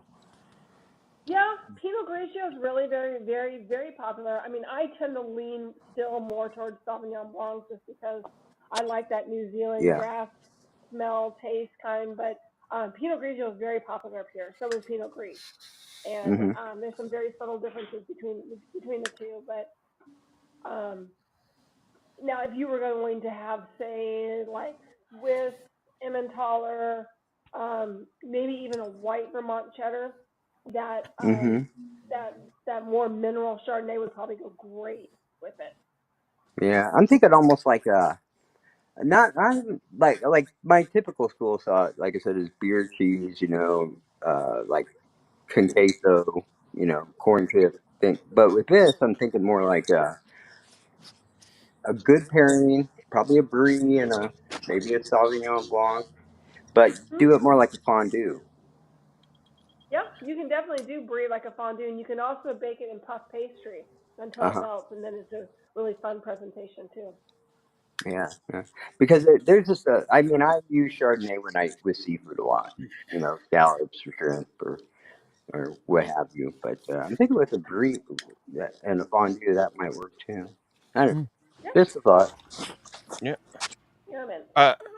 I want to say thank you to Zozo Dude who says no mystery ship tonight because he's making his $50 chili and he gifted us 2 cans. So thank you for the 2 cans and $50 chili. That's party on, Wayne. Oh, yeah. Okay. I don't know. Party on, Garth. He said, Art. but uh, but that's what Zozo said. Party on, Garth. So I said, Indeed. Well, so is at least getting into the food theme of tonight, making his $50 chili. So, and that's funny. We usually have Super Bowl chili too. We didn't tonight, but we've had if the Steelers are anywhere near the playoffs, we're having chili. So, yeah. You know what pairs really good with chili? Fritos. Fritos pair really good. I'm not sure what kind of wine does.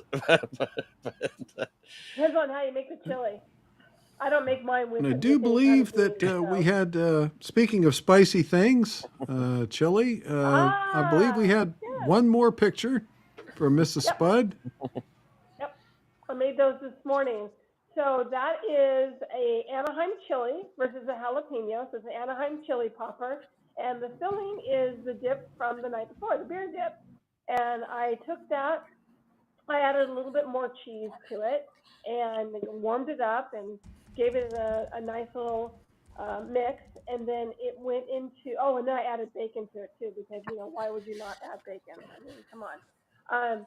And so I split the Anaheim chilies in half, and then in half widthwise, stuffed them, and again, I added more cheese on top and some more buttered panko crumbs, and then I did two versions. The one closest to the bottom of that picture was the air fryer version, and the ones above, those went in the oven at 350.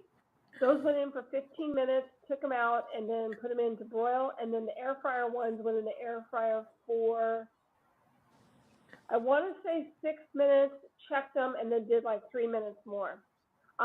And then when they took them out, of course, Spud's my taste tester. He tastes everything.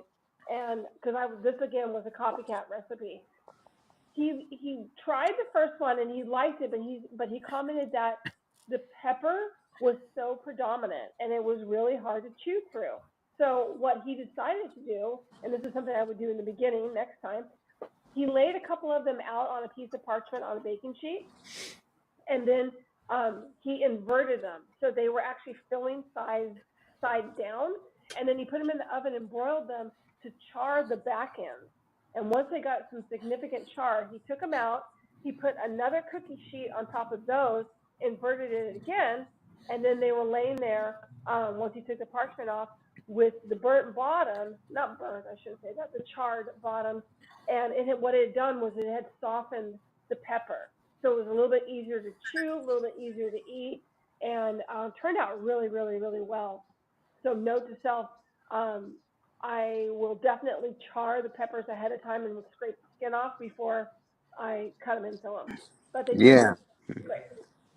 Yeah, that's one of those, you got to get that just right, because they do roast those. And but it makes them where it'd be too soft, if you want a full roast on them. So yeah, that's a delicate balance to get them just there. Yeah, I'm making the white cream chicken enchiladas later on this week with tomatillo sauce, and that's what I do with the tomatillos is that I roast them once I get the paper skins off, and then peel off that whole layer. Yeah. It's got me thinking too. Now I'm inventing all sorts of stuff that needs to go through the test kitchen phase. Yep. Like I'm thinking you could probably roast those to peel the skin off, and then what you do is you get a piece of string cheese and you wrap it around the string cheese, and then you wrap bacon around that, and then it's in the oven. Well, the original recipe did call for the wrapped bacon around them, but because I did the bacon bombs last night with a cheeseburger and meatloaf, I was like, I don't feel like doing that again. I'm just going to go ahead and add bacon to the mixture. And we've got heathens out there that will actually try and do that with turkey bacon. We don't believe in turkey bacon around here. No. No bird bacon? You don't like bird bacon? Oh, bird bacon. I want pig bacon. Yeah. I call it bacon because it's not bacon. I don't know. At least it's made out of animal instead of plant. So I didn't know they made plant-based bacon, but that's a lie too. Oh, Straight they from do. the They pits make of hell. plant-based everything. Yeah. They make soy-based bacon, and I don't see. Yeah.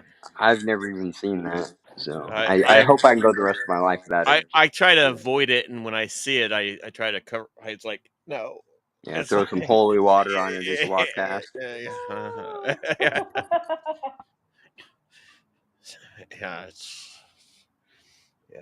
It's one thing about our grocery store. Sometimes you see things you don't really want to see in the aisles like that, and the plant-based meats. Yeah.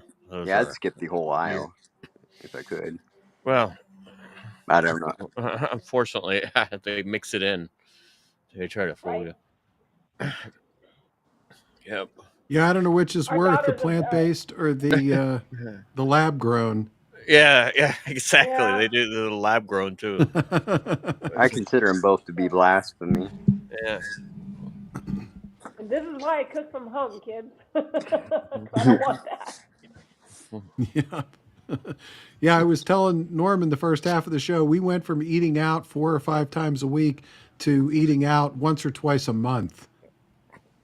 Yeah. Yeah, we really don't eat out very often. And the thing is that I usually have 4 or 5 recipes from All Recipes that I'm scheduled to try and test out. So when you kind of figure it out, if I'm home on the weekends, poor Spud, he's got to taste like 5 different recipes, and then I use I use some other ones that I make meals during the week. So like I already have the meals planned out for the whole week, and then I don't know what's going to come up for assignments on Monday. So we really don't eat out that often. Yeah. It's but the fast food has gotten so horrible lately, and well, here in California, it's so expensive now. Yeah. It's actually more expensive. I can go to a deli and get better quality with a better because of they have to pay all the workers $20 an hour here now, which We is have ridiculous. we have like 2 or 3 places that we like to go here locally. There's this little, and I kid you not when I say this, I'm not exaggerating. It is a shack. It's called Don and Joe's, and I mean it is a shack. But they make some of the best burgers and fries ever. In fact, when I got out of the hospital in August, that was the first place that we went because I wanted some real food, and it was so good. We also have a fish house restaurant that they basically bring in their fish fresh every single day, and we'll sometimes go and get fish and chips. But outside of that, we really just mostly cook at home. We do have an In-N-Out burger that's getting ready to open up in our little town, and I'm so excited about it because I haven't had an Yeah, In-N-Out burger in quite some time. they're they're hit or miss. Because I have been to some that aren't as good as others, but most of them are really good for in and out. Yeah, they're consistent We for a Yeah, food yeah. chain that's does stuff fresh. But I tell you what, since I've been down here, I've developed a Taco Tuesday problem because there are real squackos available down here, and I have also developed a Chick-fil-A God's Chicken. Uh, uh, it's a side addiction. Hmm. But we that have a chicken is really good. Chick-fil-A in Eastern County, and then the chain that's up here that's really good is Burgerville.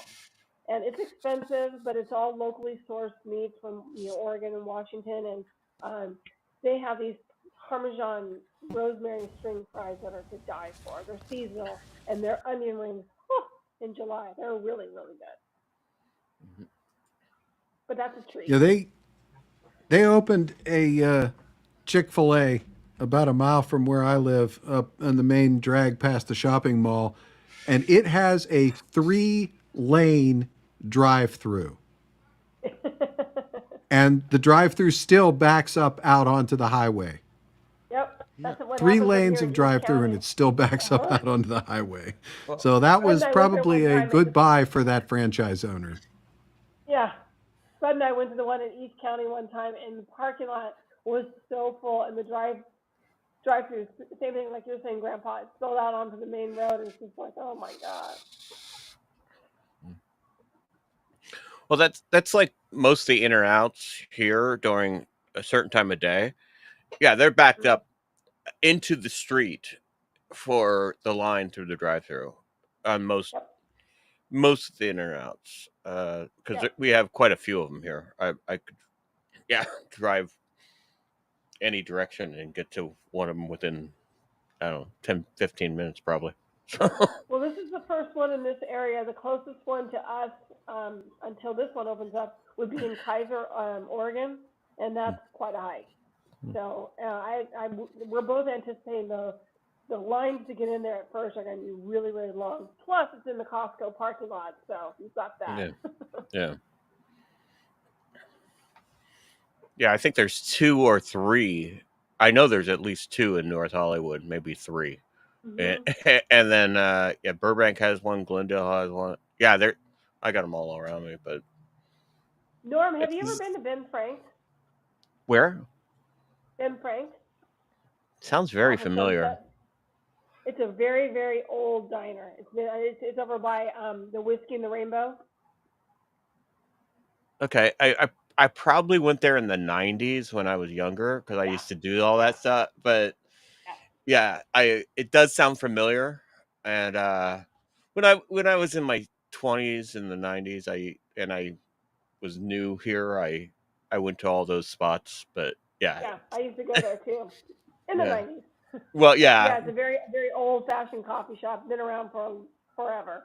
there's a few of them here that I've been to that are old fashioned, and not all of them are here anymore. Like, Yeah. unfortunately, but yeah, Ben Frank's in Hollywood or hmm West Hollywood or on the board. It's Well, kind of it's off the Sunset. It's right over by Rainbow Bar and Grill and the Whiskey. yeah, yeah. Okay, I have been there. I used to. Yeah, and there's that Chinese food place, Miyagi's over there. There used to be a bar called Dublin's. Me and my friends used to go Yep. to. That's no longer there. But yeah, we used to go hang out there all the time in that area. Now there's a Saddleback Ranch over there, which is like well, actually, last time I was there, I think they moved it to closer to Universal Studios because it has a mechanical bull and stuff like that. But yeah, that was back then. Yeah, but those old diners, Eagle Rock had the best old diners, like the 1950s old diners, like type things. I used to go to there and all the rockabilly sort of cars used to hang out at those diners, and with people dressed up like rockabilly, still in the 50s. Yeah, they had a really cool scene like that. Yeah. Yeah, fun stuff. Yeah. So, I was just looking. The nearest In-N-Out Burger to me is 1,300 miles away. Halfway across the country. That's a bit of a drive. So, we don't get them out where I am, I guess. No. Leah Worth says hello to the Spuds. Leah. Yep. And I guess it doesn't matter if we go overtime because of Zozo Dude is not going live tonight, but so would you like me to share with you a little bit about my my partnership with allrecipes.com? That would be awesome. Yeah, we'd love that. That'd be great. So when Spud and I moved up here in 2009, our son was involved in Boy Scouts, and I was talking to one of his scoutmasters one night, and was just asking about like where's a good site to use the internet to find recipes, because cookbooks were starting to be a little like it was the same thing all the time. And little did I know that he was a caterer. He owned a catering company up here, and he said, well, hey, there's this website that's been up for about maybe a year or two. He's like, go check it out. It's called allrecipes.com, and it's got a online social community that you can chat with folks. So I did. I went and I joined, and the chat community was called The Buzz, and it was all just home cooks. It didn't have anybody who worked in the industry or anything like that, and the social posting was also kind of new in 2009, 2010. And so I started posting and looking up recipes, trying out recipes, and after about, I would say like maybe about a year, so going into maybe 2011, All Recipes reached out to me and said, hey, we've noticed that you're a very active community member and you're posting a lot. Would you be up for consideration to join our team of very active home cooks called the All-Stars? And I said, sure. What is it going to cost me money or anything? They said, no. We're going to actually use you as one of our cooks that reviews recipes, maybe tries out products from different companies, and none of it is a cost to you. So I said, great. That's all fantastic. And that started me on a partnership with them that is now going on. I fully became a partner fully became an all-star in 2012. So now we're talking 13 years. And it's evolved a lot since when I first started. When I first started, companies like StarKiss and Johnsonville, whatnot, they would reach out to All Recipes and say, hey, we'd like to have your team of cooks try this sausage, and in exchange, we'll send them one of our product-branded slow cookers, which is exactly what happened. I got a free slow cooker from Johnsonville for trying out one of their sausages. And the way that it worked was that the All Recipes team would reach out and say, we have a campaign. If you're interested, sign up, and we'll pick, 5 people who get to do it. And it was all random. We were all home cooks at that time. Well, as time evolved and different products evolved, social media influencers are now part of the team, and pastry chefs and home chefs are part of the team. But it's still a really, really fun thing to have. They have reached out to us, and I've done, with Spud's help, we've done product testing, and we've been paid to do so. We've tested baking sheets and kitchen tongs and rice cookers. We do things called the Golden Card Awards, where just last week they sent us 6 different types of frozen pizza to cook and taste and test out. So it's been a lot of fun. Yeah. Should we put a link in the chat, or do you have a link we could put in the chat for it, or? Well, for the it's just allrecipes.com, and then if people are interested in the All-Star program, they can go to the very top. I think it says About Us, and you drop down that link, and it talks about the all. Now people can just apply. You don't have to be asked to join. They can just apply to be one. And it's a lot of fun. You get to try out all kinds of different things, and you get to choose what you want to do. I also belong to their prong branch called Tastemakers. And this is a group of us who are willing to try either new recipes that need photos for ones that are established, or we develop recipes based on an idea. So like the Sloppy Joe sliders, that was based on an idea that has been kind of currently going around, and they asked me to actually develop a recipe for it. So kind of fun. Yeah, it sounds fun. Very cool. Yeah. I know of All Recipes because that's where I get directed to every time I see a new Chef John recipe. Oh yeah, yeah. If I could cook with anyone, it'd either be Chef John or maybe Gordon Ramsay. I'd like to be in the kitchen with him. I think it'd be kind of fun. Scary, but fun. Yeah, it would be scary with Gordon Ramsay. I like Chef John. I like him a lot. I'll watch Gordon Ramsay, but mostly to see other people get roasted. That's. There's a chef on Instagram, and I don't know his exact name. He's Italian. I know his first name is Max. I can't remember the rest of it, but he makes some amazing recipes. He's very friendly, and I've made a couple of his sauces before, and he'd be kind of fun to cook with, although I don't speak Italian. But I guess we'd work it out.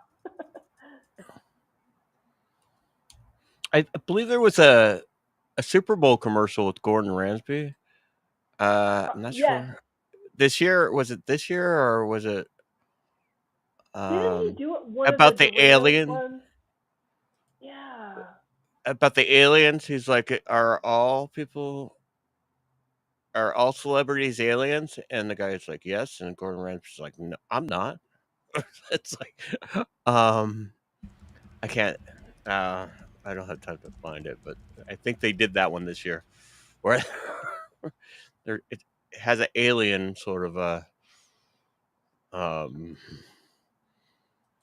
He's done a couple of Super Bowl commercials, but yeah, I think the he one did do a Doritos one. I think. Yeah, I see one here for Hexclad, and yes. Okay. Yeah, that was the alien. Real quick, and this might be the one you're thinking of, Norm. Let me pull it up here and see. If, this is the one that just came out.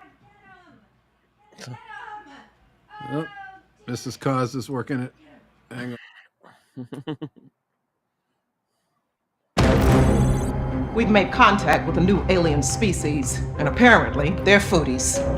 Oh, foodies. The worst. Mr. Ramsay will need you to cook for them. You'll have access to everything the Area 51 test kitchen has to offer, including top secret alien cooking technology.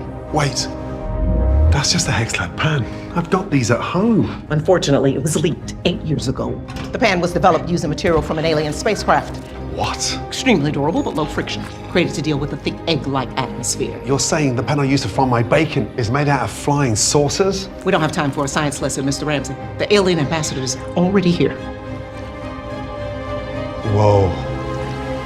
Not her. Him. Hey, what's up, dude? You're an alien? All famous people are aliens. I'm not. I meant like really famous people. Seriously? Oh, yeah. Huh? So cute. There you go. Hexaclad is made out of flying saucers.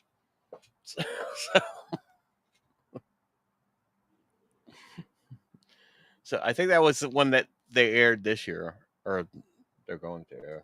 If it's not yet. So.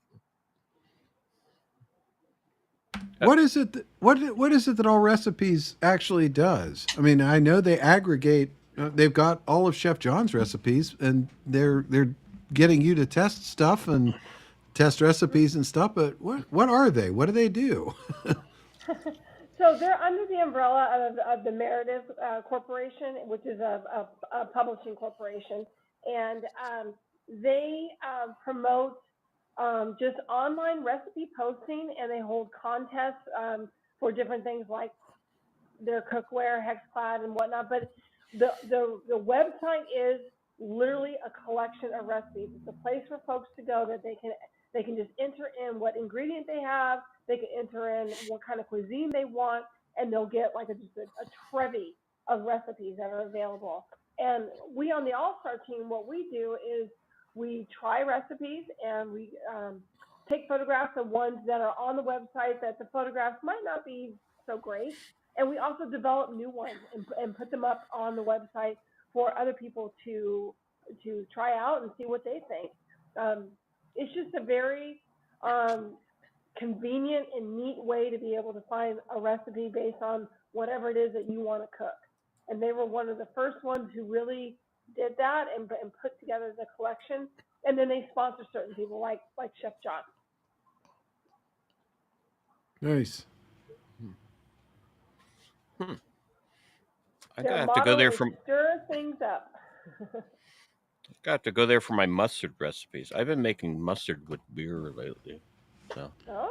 I never thought about coming at it from the what ingredient do I have? What can I make with this angle? Yeah. So that's clever. Yeah. You can literally type in ground beef, onions, garlic, and then hit search, and it'll bring up every recipe that includes those, and then you can kind of tear through to determine what it is that you want to try. If you want to see one of mine that has received good and bad over 600 reviews, it's called Grandma's Ground Beef Casserole. They even made a video out of it. And it literally is my grandmother's recipe that goes back to, I would say, the 40s. And my mom used to claim that it was her way of cleaning out the refrigerator. And when you read it and read how it's put together, but I have been making it for our family for years, and it's solid. It's just one of those recipes where it's just comfort food on top of comfort food. So if you have something like, can you also do like, okay, most recipes are you got the salt, the sweet, or the sugar, and the protein, right? So if you want to replace one of those things in your recipe, you could type it in like, I want to replace this like sugar with, what's the best thing to replace sugar with? What's the best thing to replace this in this recipe? What's the best protein to replace the meat with, or whatever?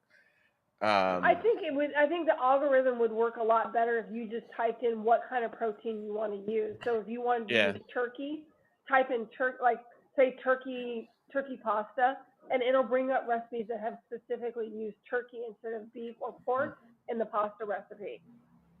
Yeah, that's. Oh, you found it. Yeah. That's it. Yeah. And it's got You were right. It wasn't hard to find. No, it's been reviewed so many times. And the thing is that I had actually, after I posted it, it got a ton of reviews.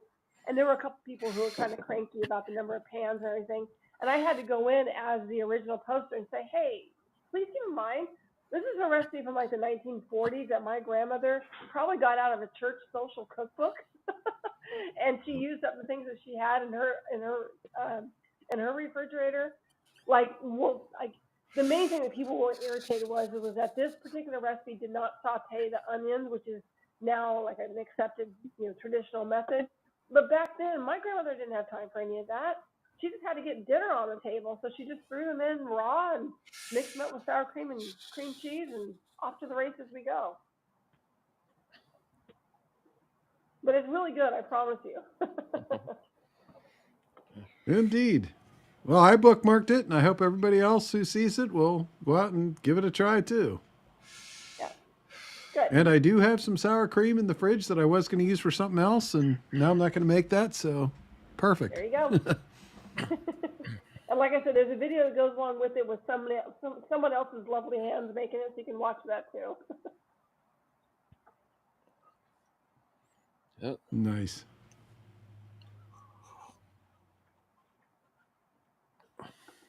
All right. Well, let's see. I think that is the show that we had planned. It is 9 o'clock. I did have a couple of recipes here saved up from Hawk that we can go through if we want to run a little long tonight, or we could go ahead and wrap up and let everybody go see the tail end of the Super Bowl, although from the looks of it, we're about midway through the third quarter, and it's still 24-0 Philadelphia. So,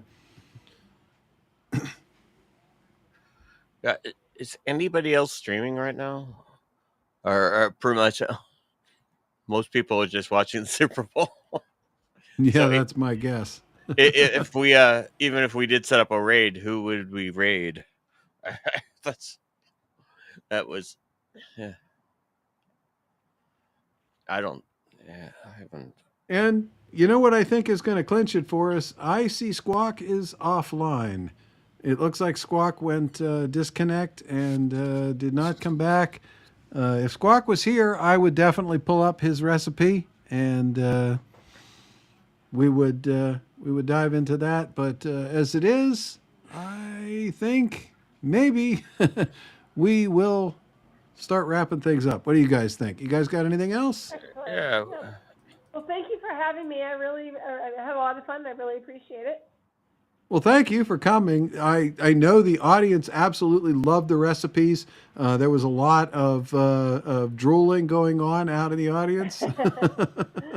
A lot of envious emojis. I love to cook. I love to bake. It's just cooking for some people is very stressful. For me, it's exactly the opposite. I come home from a long day at work, and that's how I just decompress. Cooking is something I only learned to do a few years ago. Like I said, we were eating out 4 or 5 times a week and pretty much eating something that was packaged and microwaved the other 2 days a week. I finally started just watching YouTube videos. A lot of Chef John.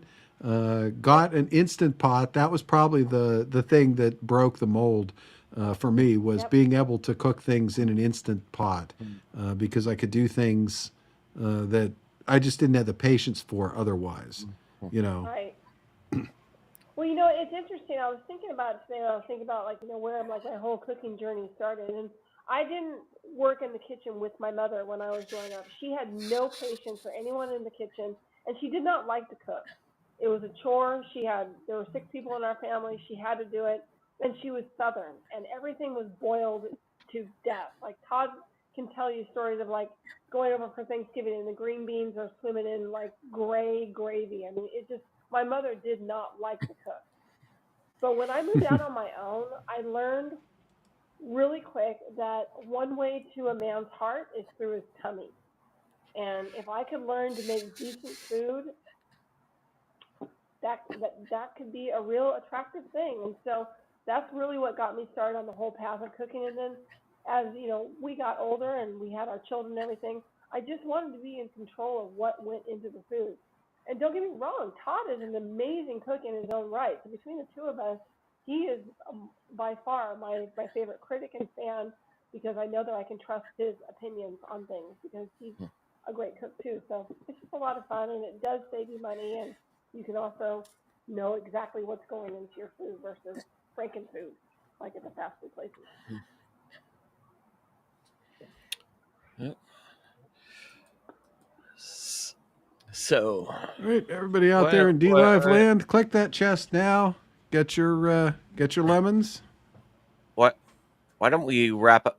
Who do you want to raid tonight? Do you want to raid Burt Cocaine? Well, Madness Comic Network is also live, but well, what is Madness Comic Network up to tonight? Night, and thank you so much for having me. Thank you for coming, Mrs. Spud. We appreciate it. I'll see you next time. Yep. Good seeing you. Thank you. Bye-bye. All right. So. All right. Let's go ahead and wrap up the show here. Madness Comic Network is running Silverline right now. So this is Silverline is running a debut. Silverline is an excellent show. So we can send a raid over there. Absolutely. Yep. And congratulations to our lemon winners, Peggy Dancer, Willie Fixit, Babazoo, Jayla, and John Rogers. So. Indeed. Thank you all for coming. We know there was other things to do tonight, so we appreciate your coming and hanging out with us despite that. And you didn't miss much from the looks of it. A lot of yelling at the screen from the looks of it. Well, maybe the commercials. You just missed, but you can catch those online too. Indeed.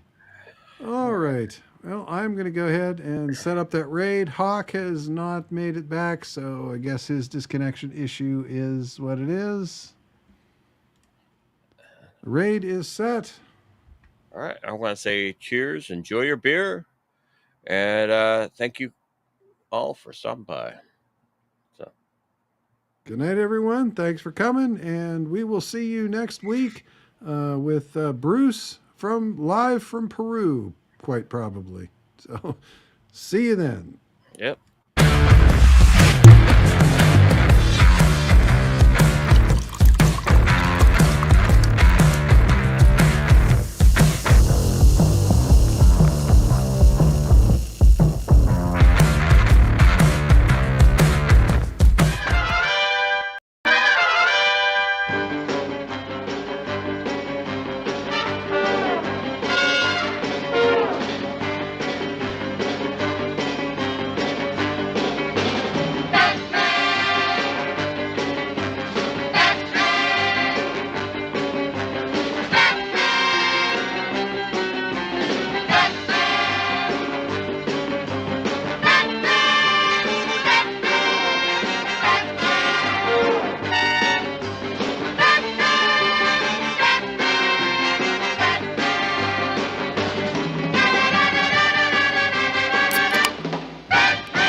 Folks, time to call a night.